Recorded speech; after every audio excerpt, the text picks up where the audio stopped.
उत्तर प्रदेश की एक ग्राम प्रधान यूक्रेन में फंस गई है। वहां पर वो डॉक्टरी की पढ़ाई कर रही है और यहां पर उत्तर प्रदेश की एक गांव की ग्राम प्रधान है और फिलहाल यूक्रेन में फंसी हुई है। यह खबर अद्भुत है, लेकिन सत्य है कि भारत की एक चुनी हुई प्रतिनिधि, जनप्रतिनिधि फिलहाल यूक्रेन के वॉर जोन में फंसी हुई है। और अब जब मामला फंस गया है तो वो भारत सरकार से मदद मांग रही, वीडियो वगैरह बना करके, कि उसको यहां से निकाला जाए। बड़ा डर लग रहा है। आइए जानते हैं कहां की रहने वाली है ये अर्ध डॉक्टर और अर्ध ग्राम प्रधान।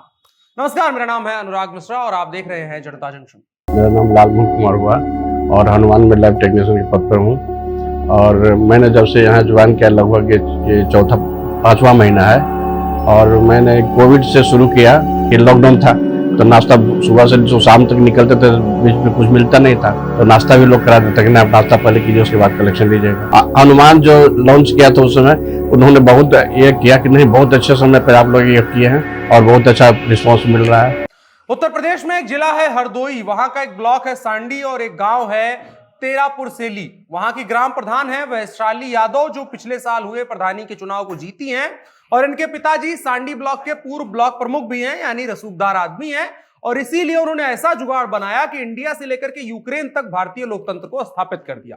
और अब सवाल हो रहा है कि क्या भारत के अनाधिकृत लोकतांत्रिक हस्तक्षेप को समाप्त करने के लिए ही रूस अपने पुराने हिस्से यूक्रेन पर हमला कर रहा था। खैर, ये मजाक था, मजाक को गंभीरता से नहीं लेना है।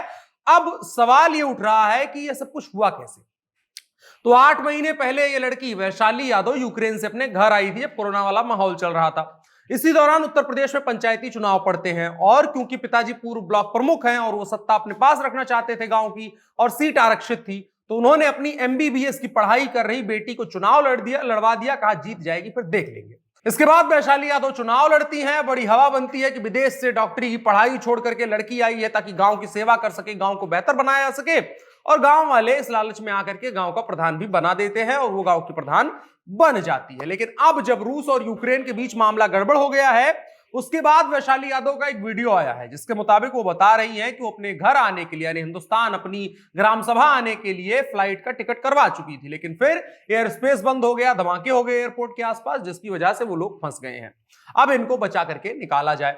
इसके बाद जानकारी निकाली गई तो पता चला कि ये उत्तर प्रदेश के हरदोई जिले के गांव की ग्राम प्रधान है और चुनाव जीतने के बाद ये पढ़ाई कंटिन्यू करने यूक्रेन चली गई है एमबीबीएस की। और जब इसका खुलासा हो गया तो कि लड़की यूक्रेन से मतलब पढ़ाई वढ़ाई कर रही है, तो उसको वापस लाने की लड़ाई तो अलग है, वो एम्बेसी वगैरह लड़ लेंगे। लेकिन अब लोकल लेवल पर राजनीति शुरू हो गई है और कई सवाल खड़े हो रहे हैं। गांव छोड़ करके विदेश जाने के मामले में अब जो पंचायती राज विभाग होता है वो भी सख्त हो गया है। सूत्रों के हिसाब से ग्राम प्रधान वैशाली के खिलाफ कार्रवाई की तैयारी की जा रही है, जबकि वो भी हिंदुस्तान में नहीं है। पंचायती राज विभाग ने विदेश में रह करके ग्राम प्रधान पद का निर्वहन करने के मामले में ग्राम प्रधान को नोटिस दिए जाने की बात कही है। विभागीय जिम्मेदारों के मुताबिक ग्राम पंचायत में अब तक किए गए भुगतानों की भी जांच की जाएगी। बहुत बड़ा लोकतांत्रिक लूप होल देखने को मिला है। और जो अधिकारी अब उस ग्राम प्रधान पर कार्यवाही करेंगे, क्या उन अधिकारियों पर रिवर्स कार्रवाई नहीं होनी चाहिए? अगर नहीं होती है तो इसका मतलब है एक तरीके से भारतीय जो लोकतंत्र चुनावी पद्धति है उसको एक तरीके से मतलब कि मजाक बनाने की जो आधिकारिक घोषणा होगी वो हो जाएगी, क्योंकि उन सारे अधिकारियों की जिम्मेदारी होती है और उनके पास जो कागज आते हैं गांव में काम कराने के लिए, उस पर ग्राम प्रधान के दस्तखत और उसके अलावा उनकी सशरीर उपस्थिति अनिवार्य होती है। लेकिन उसके बावजूद अगर उस गांव के लिए फंड जारी हुआ है, उस गांव में अगर ग्राम प्रधान निधि से काम हो रहा है, तो उसके बाद ये सवाल गंभीर होता है कि उन अधिकारियों ने किसके कहने पर और किससे पैसा खा करके उन कागजों को अनुमोदित किया। क्योंकि ऐसा नहीं हो सकता है कि वहां से बैठी रहे वो और यहां पर आकर के साइन करती रहे और उसके बाद लगातार जाकर के अपना काम करवाती रहे। इसका मतलब है जो अधिकारी आज कार्रवाई करने की बात कर रहे हैं, पंचायती राज विभाग जो कार्रवाई करने की बात कर रहा है, वो भी कहीं ना कहीं इस जो भ्रष्टाचार हुआ है इसमें पूरी तरह से संलिप्त है।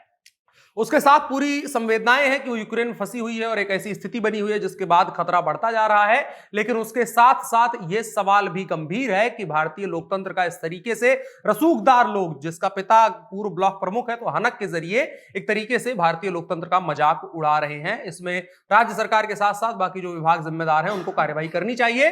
वीडियो जो आया था उसमें एक और लड़की थी, उसके बारे में बात करेंगे। बाकी डिटेल यही है कि सांडी विकासखंड के ग्राम तेरापुर सौली की वैशाली यादव प्रधान है। पिता का नाम महेंद्र यादव है, पूर्व ब्लॉक प्रमुख है। समाजवादी पार्टी से इनका पूर्व रिश्ता रहा है जब ब्लॉक प्रमुख थे।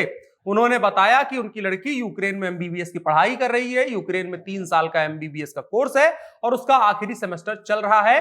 साल 2021 के सितंबर में वैशाली यूक्रेन गई थी और पिछले कुछ दिनों से जो रूस और यूक्रेन के बीच मामला चल रहा है उसकी वजह से वो काफी ज्यादा परेशान है। और इसके अलावा उसी गांव की एक और लड़की है, वो भी वहां पर फंसी हुई है। दोनों संयुक्त रूप से वीडियो बना करके कहती हैं कि यहाँ तमाम समस्याएं हैं, हमको बचाया जाए। भारत सरकार लगातार इस चीज को लेकर के कोशिश कर रही है और रूस के साथ साथ यूक्रेन के साथ भी बातचीत चल रही है, कम से कम भारतीय नागरिक और जो स्टूडेंट वहां पर हैं उनको सुरक्षित रखा जा सके। बाकी आधिकारिक सूचनाओं पर ही केवल यकीन करें, ऐसे ही किसी रक्षा विशेषज्ञ सोशल मीडिया वाले पर बिलीव ना करें।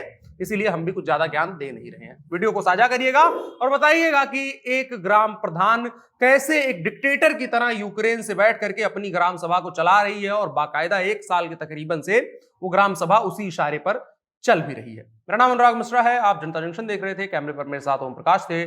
शुक्रिया।